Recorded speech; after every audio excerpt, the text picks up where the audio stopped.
This is Michael Orl of MobileBurn.com, and I just received the new BlackBerry Storm2 for Verizon Wireless. I have not looked at it at all yet, so I'm not sure what we're going to get. Here is the device itself. Looks very much like the old Storm. I'll pull that out a little bit later and show you a comparison. Definitely no click on the display though, unlike the original Storm. So we'll set that aside and just take a quick look at what's in the box. Looks like we've got a pair of wired stereo headphones here, little foam covers for extra comfort. Call button on it. Those are 3.5 millimeters. This is a micro USB cable. Here's the battery. We'll have to stick that in there, see if it says a battery size on it. Looks like 1380 milliamp hours. And of course, a charger. Looks like a standard BlackBerry wall charger with a micro USB connector. Let's put the battery inside the phone. If you look in the back, looks like you have to grab it here and give it a yank. You can see there's a SIM card in there because it's a world roaming phone. Battery goes here. Drop the top edge in, click it back on. There's a protective coating still on it, that's why it looks a little funky right now. And let's power it up. The device is powered up. We're going to pull some of the protective pieces off of it. There are a lot of them.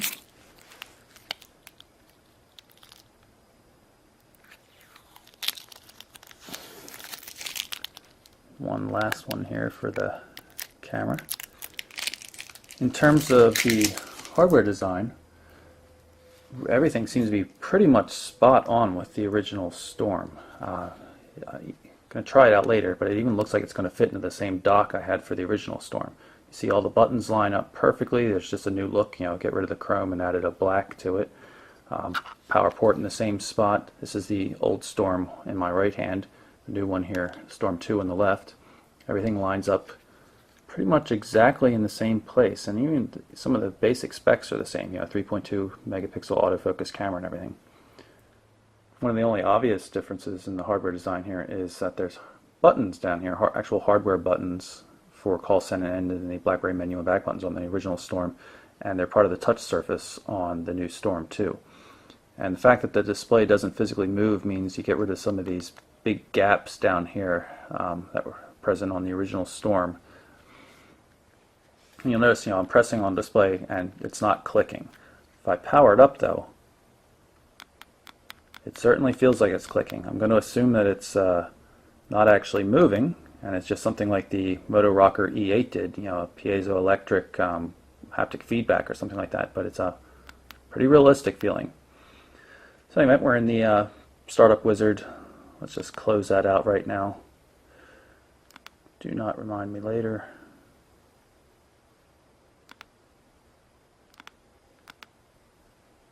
Definitely feels like a real click. It's almost uncanny how real it feels. Very strange. Okay, so let's take a look at the device. We've got micro USB connector on the left hand edge, and this is a button here for user configurable, usually voice dialing by default, just like it is now.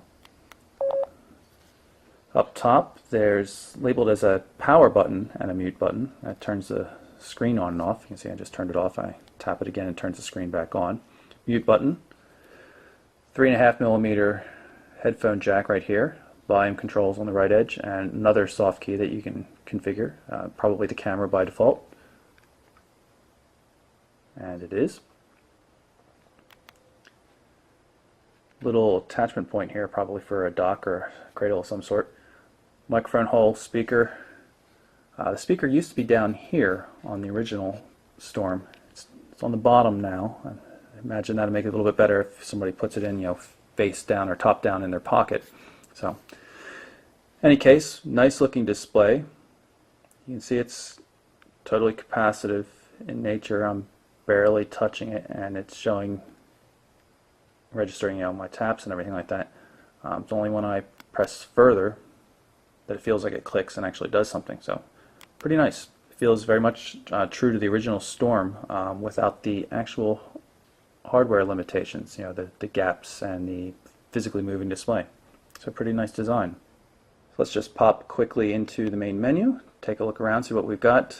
My Verizon, VCast, looks like VCast Music with Rhapsody support. VZ Navigator, of course.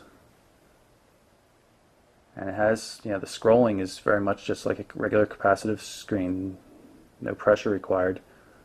It's a little sprung though. It's I'll have to see what it works, how it works in real long lists and stuff like that. It seems a little overly sprung to me. It doesn't actually track the finger all that properly.